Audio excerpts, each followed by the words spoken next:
আসসালামু আলাইকুম প্রিয় দর্শক। অন্য মঞ্চের আলোচনায় আজ আমাদের সঙ্গে রয়েছেন। আজ 30শে এপ্রিল, গতকাল 29শে এপ্রিল দ্বিতীয় দফার ভোট হয়ে গেছে এবং মানে বাংলার এই রাজ্যের 294টি আসনে ভোট পর্ব শেষ।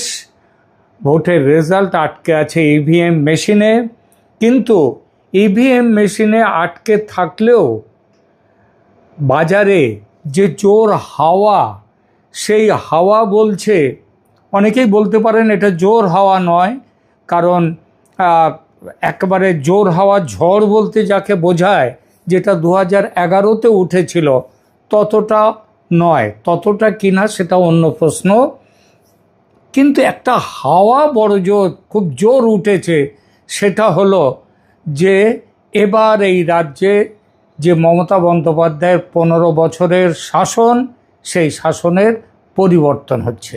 পরিবর্তন হয়ে 2011-র আগে যারা ছিল ক্ষমতায়, যে কমিউনিস্টরা, তারা ফিরছে না, কংগ্রেস আসছে না, আসছে বিজেপি। এবং এইটা ঝড় হোক হাওয়া হোক, সেটা বিভিন্ন এক্সিট পোল তারা কিন্তু এই খবর দিয়েছে। সুতরাং আজকে এই জায়গাতে দাঁড়িয়ে মমতা বন্দ্যোপাধ্যায়ের গাওয়া গানটি, আমার যাওয়ার সময় হলো দাও বিদায়, যেন মনে হচ্ছে বিদায় ঘণ্টা বেজে গেছে, কেবল সেই শব্দটা কানে আসতে একটু যা দেরি। তো বাংলার রাজনীতিতে এই গানটি যখন খোদ প্রশাসনিক প্রধানের গলায় একটা অন্য অর্থ নিয়ে দেখা দেয়, আর দেখা দেয় 26-এর ভোটে গদি উল্টে যাওয়ার প্রবল সম্ভাবনার মুখে, তখন সাধারণ মানুষের মনে প্রশ্ন জাগে, এটা বোধহয় নিছকই গান নয়, এটা নিয়তি, কোনো আসন্ন পরিবর্তনের অমোঘ ইঙ্গিত। ইতিহাস সাক্ষী আছে, জাহাজ যখন ডুবতে শুরু করে তখন সবচেয়ে আগে টের পায় জাহাজের ভেতরে থাকা ইঁদুরেরা। তারা তাড়াহুড়ো করে ডাঙায় ওঠার চেষ্টা করে, জলে ঝাঁপ দেয়, কিংবা ডাঙায় কিংবা দূরে দাঁড়িয়ে আছে বিজেপির জাহাজ, সেই জাহাজে উঠবার চেষ্টা করবে। বাংলার বর্তমান রাজনৈতিক পরিস্থিতিতেও মনে হচ্ছে তেমনটা একটা ইঙ্গিতও পাওয়া যাচ্ছে এই 26-এর নির্বাচনের প্রেক্ষিতে। বিধানসভা নির্বাচনের আগে খবর রটেছিল 55 জন তৃণমূল বিধায়ক ও নেতা, তারা নাকি বিজেপির দরজায় কড়া নাড়ছেন, কারণ হাওয়াটা তখনই কিন্তু ঘুরতে শুরু করেছে। এবং নির্বাচন কমিশনের যে ধোঁয়াধার ব্যাটিং বলতে যা বোঝায়, সেই ধোঁয়াধার ব্যাটিংয়ের ওপরেও যদি কিছু থাকে, বৈভব সূর্যবংশীর ওপরে, সেই জিনিসটি নির্বাচন কমিশন করে দিয়েছে। কিন্তু তখন নির্বাচনের আগে এই যারা আসতে চাইছে তৃণমূল ছেড়ে বিজেপিতে, তাদের সেই ডিল হয়নি, বিজেপিতে যাওয়াটা হয়নি। সেই কারণগুলো ব্যাখ্যা এখানে করছে না, এখানে এখনকার পরিস্থিতি এবং আগামী দিনের পরিস্থিতি নিয়ে কথা। তাদের অনেকেই ভোটে তৃণমূলের প্রার্থীও হয়েছেন, মানে নির্বাচনের আগে তারা বিধায়ক ছিলেন, সংখ্যাটা কম নয়, 55 জন। তাদের অনেকেই ভোটে তৃণমূলের প্রার্থী হয়েছেন, এবং যদি তারা জেতেন, মানে তাদের দল তৃণমূল যদি ক্ষমতায় না ফেরে, তাহলে বিজেপির দরজায় ভিড় বাড়বেই, তারা আসবেন। কারণ ক্ষমতায় থেকে থেকে এদের অভ্যাস এমন হয়ে গেছে যে ক্ষমতা ছাড়া থাকতে পারবেন না। এই অবস্থা যদি আর তাদের ভোটে যদি তারা হারেন, তাহলে তো দলত্যাগের চেষ্টাটা একটু থিতিয়ে যাবে, অন্তত কিছুদিনের জন্য তো বটেই। তো আমরা আজকে আলোচনা করব এই দল বদলুদের নিয়ে, বিজেপির কৌশল কি হওয়া উচিত, আর মানুষ কি চাইছে বিজেপির কাছে, আর কেনই বা মানুষ তৃণমূলের ঘুরে দাঁড়ানোর সম্ভাবনাটাকে দেখতে পাচ্ছে না, কেন মানুষ মনে করছে যে সংস্কার এখন তৃণমূলে এক অসম্ভব কল্পনা।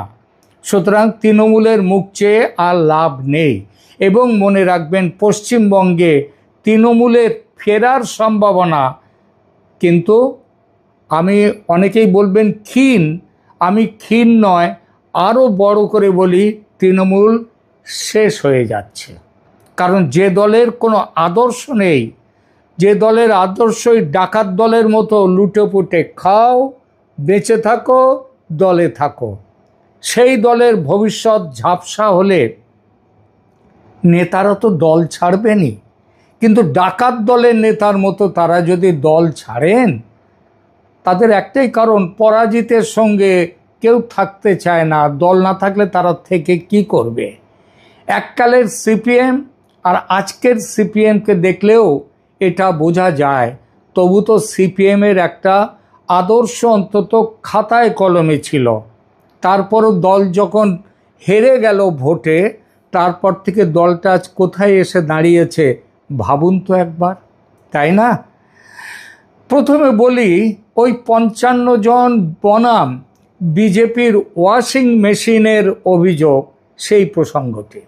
দিল্লির অলিন্দে এবং সোশ্যাল মিডিয়ায় একটা খবর চাউর হয়েছে, 55 জন তৃণমূল বিধায়ক, এখন তারা অতীত, এখন তো তাদের নির্বাচন হয়ে গেছে, সুতরাং এখন তাদের আর বিধায়ক আইনত বলা গেলেও তারা আসলে বিধায়ক আর এখন নেই। তো যারা ভোটে দাঁড়িয়েছেন, আগেই বলেছি, জিতলে তারা বিধায়ক হবেন। তো এই 55 জন তৃণমূল বিধায়ক পদ্ম শিবিরে নাম লেখাতে মরিয়া, এই খবর চারদিকে খুব জোরদার হয়ে উঠেছে। এর মধ্যে যেমন শুভেন্দু অধিকারীর, তিনি যখন এই দলে ছিলেন তৃণমূলে, তখন তার সাথে যাদের ভাব ভালোবাসা ছিল তারা আছেন, তারাও এখন তাদের, শুভেন্দুকে অনেকেই কিন্তু নেতা মনে রাখেন। এবং মনে রাখবেন যে তৃণমূলের ভেতরের খবর যে এত বাইরে আসে, সেটা আর কোনো দিক দিয়ে নয়, এসব নেতা এদের কাছ থেকেও আসে। তো প্রশ্ন হলো, বিজেপি কি এদের সবাইকে তাদের দলে নাম লিখিয়ে নেবে, তাদের দলে তুলে নেবে? এবং তখনই প্রশ্ন ওঠে, তাহলে কি 2021-এর ভুলের আবার পুনরাবৃত্তি হবে? সেবার আমরা দেখেছি 21-এ বাছ বিচারহীনভাবে চোর সাধু নির্বিশেষে সবাইকে জায়গা দেয়া হয়েছিল। ফল কি হয়েছিল? আমি জানি, আমার সল্টলেকে এখানটাতে গত নির্বাচনে তৃণমূল থেকে আসা, মানে 21-এর নির্বাচনে তৃণমূল থেকে আসা এক বিধায়ক সব্যসাচী দত্ত, তিনি বিধায়ক পদে প্রতিদ্বন্দ্বিতা করেছিলেন বিজেপির হয়ে। আমি জানি খুব নির্দিষ্টভাবে বিজেপির হার্ডকোর সমর্থক যারা আছে সল্টলেকে, তাদের একটা বড় অংশ সব্যসাচী দত্তকে ভোট দেয়নি। না দেওয়ার কারণ হচ্ছে তার ব্যক্তিগত যে ছবি আছে এখানকার মানুষের মধ্যে, তার সততা প্রশ্নের মুখে, এই সবগুলো। তো এইরকম আরও অনেকেই, আপনাদের রাজীব ব্যানার্জির কথাও আপনাদের মনে আছে। এসবের ফল কি হয়েছিল? ভোট মিটতেই, আর সবার উপরে তো আমাদের মুকুল রায় মশাই তো ছিলেন, কিন্তু মুকুল রায়কে আমি এদের দলে একসাথে এক লাইনে রাখবো না। কেন রাখবো না সেটা অন্য প্রশ্ন। তো এদেরকে, এই যে সব তৃণমূল থেকে এলো, রাজীব ব্যানার্জির জন্য তো চার্টার্ড প্লেন দিয়ে পার্টি তাকে পাঠিয়েছিল দিল্লিতে। দিল্লিতে তিনি দলবদল করেছিলেন। ফল কি হয়েছিল? ভোট মিটতেই এই সব বেসুরো পাখি আবার জোড়া ফুলের খাঁচায় ফিরে গেল। আর বিজেপির একটা নাম তখন হয়ে গেল যে চোরেরা বিজেপিতে ঢুকলে বিজেপির ওয়াশিং মেশিন রাজনীতিতে তারা শুদ্ধ হয়ে যায়। হয়তো অনেকে শুদ্ধ হয়েছে, কারণ বিজেপির ওপর থেকে তীক্ষ্ণ নজর থাকে সবার উপর। সেই নজর এড়িয়ে কেউ অসৎ হতে পারাটা মুশকিল হয়। কিন্তু যারা এসেই আবার চলে গেছে তাদের কাছে তো এটা নয়। তবু সেই জন্যে বিজেপির ওপরে একটা স্ট্যাম্প পড়ে গেছে যে তৃণমূলে থাকলে অসৎ, আর বিজেপির ওয়াশিং মেশিনে যাওয়ার পর তারা হয়ে যায় সৎ। এই অভিযোগটা উঠেছে এবং সাধারণ ভোটারও কিন্তু ওই দলত্যাগ করে আসাদের পার্টিতে এত গুরুত্ব দেওয়াটাকে ভালোভাবে নেয়নি। তবে কি বিজেপি এবার সতর্ক? শোনা যাচ্ছে এবার আর ঢালাও ভর্তি করা হবে না, বরং ফিল্টার করে নেওয়া হবে। যারা এলাকার মানুষের কাছে জনপ্রিয় এবং যাদের ভাবমূর্তি স্বচ্ছ, কেবল তাদের জন্যই নাকি এবার বিজেপির দরজা খুলবে। রাজনীতিতে দেখুন, কেউ কেউ বলবেন যে খোলার দরকারটাই কি?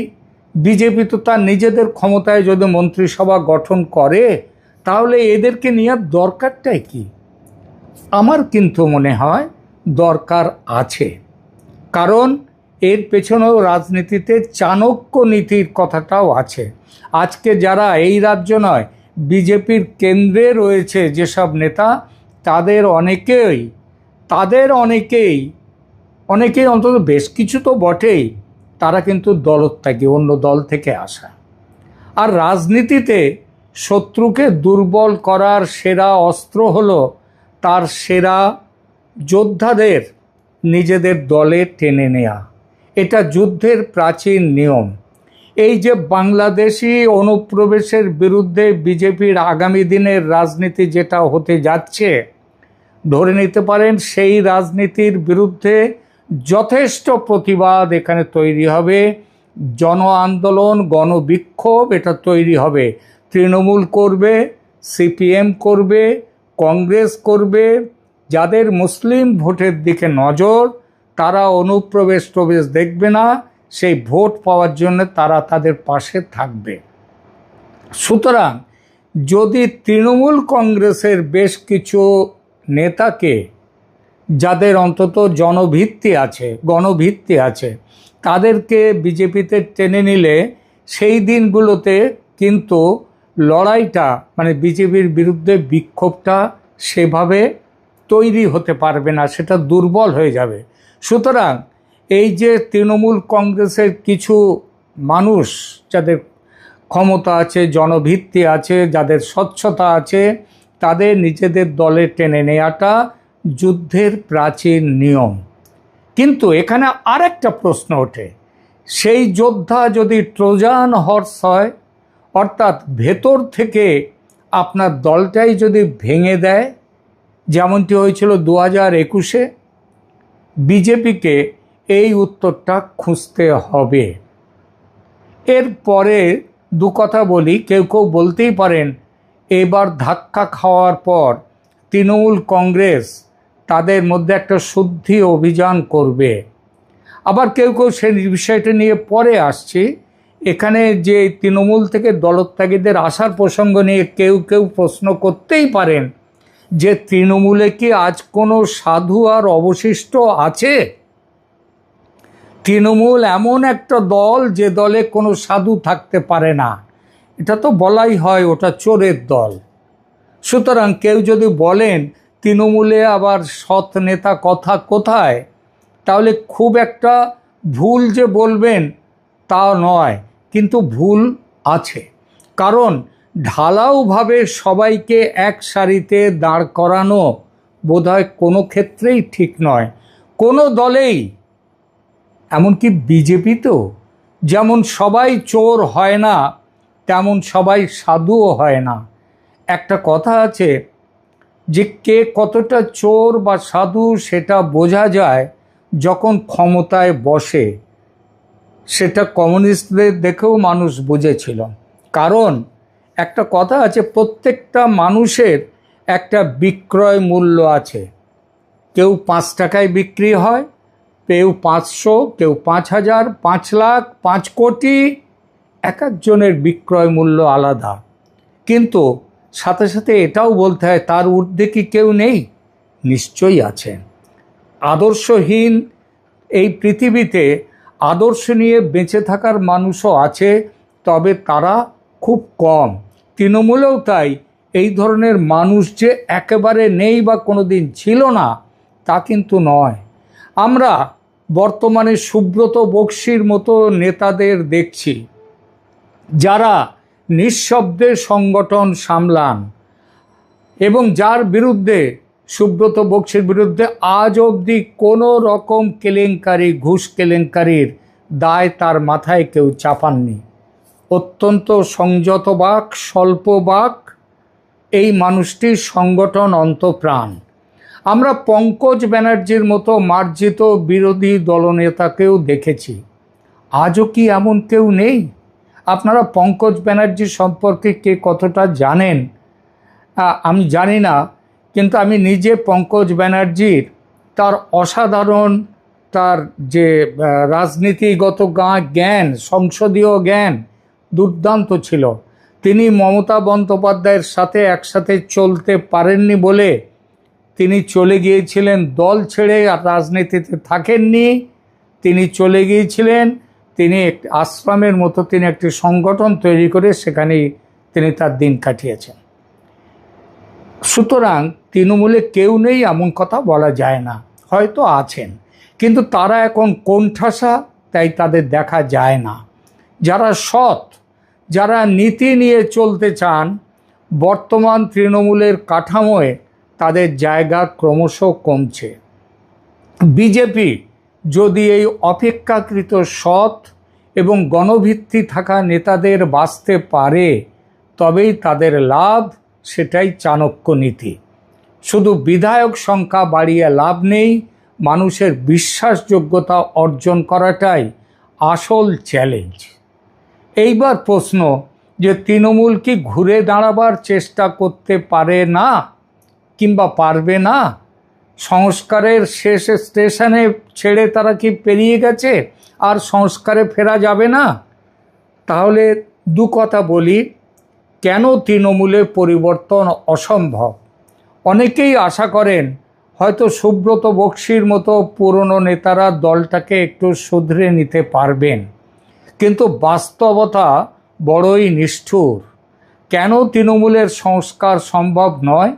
এর প্রধান কারণ হলো ক্ষমতার হাত বদল এবং কেন্দ্রীকরণ।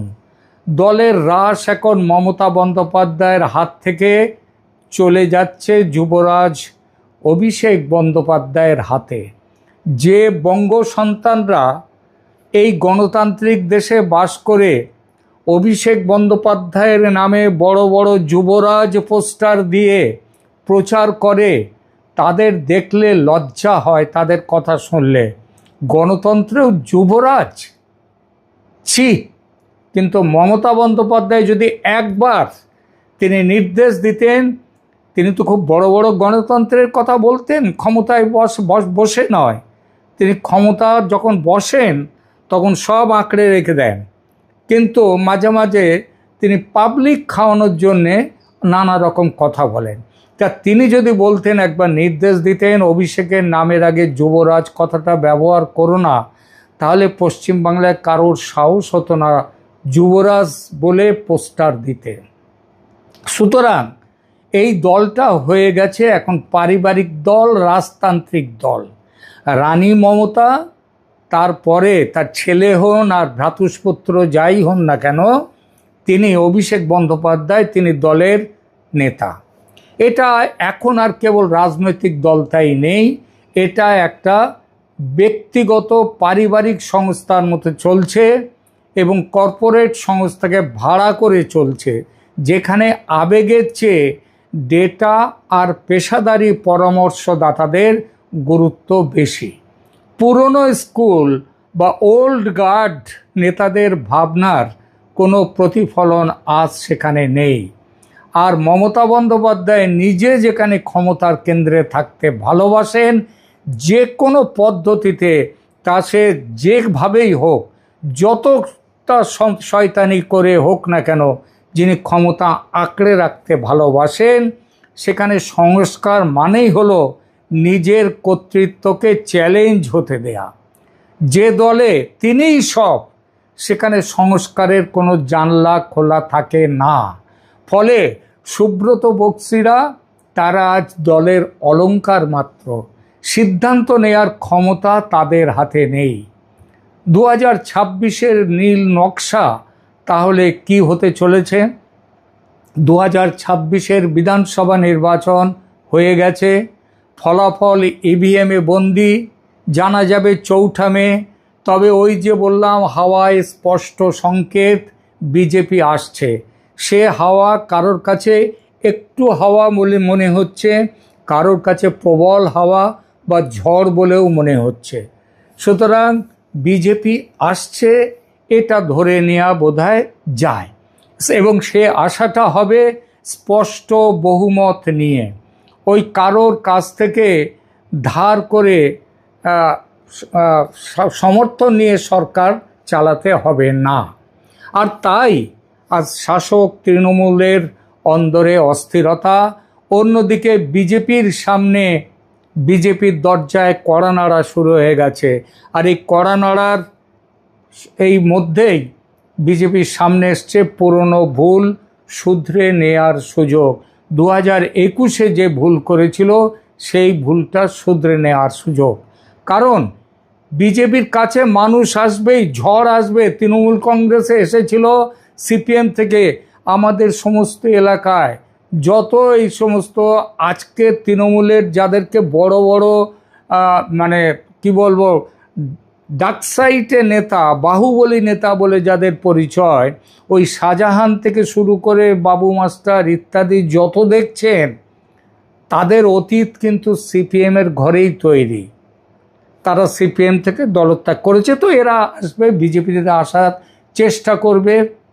তারা দেখছে, কারণ তৃণমূলের সাধারণ কর্মীরা দিশেহারা হতে শুরু করেছে, আর নেতারা তো আরও বেশি দিশেহারা।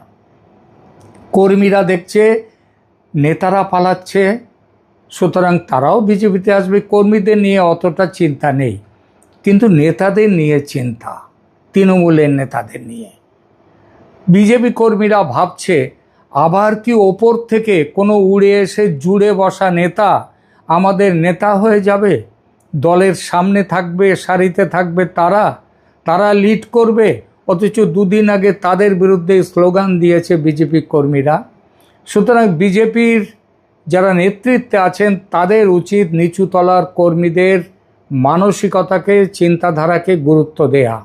আর যারা তৃণমূল থেকে আসতে চাইছেন তাদের কড়া স্ক্রুটিনির মধ্যে দিয়ে নিয়ে আসতে হবে। মনে রাখবেন, কেবল ক্ষমতা পাওয়ার জন্য যারা আসে, ক্ষমতা চলে গেলে তারা আবার সবার আগেই পালাবে। 2021-এ তো সেটাই দেখেছেন, তাই নয়? সিদ্ধান্ত তাহলে কার হাতে?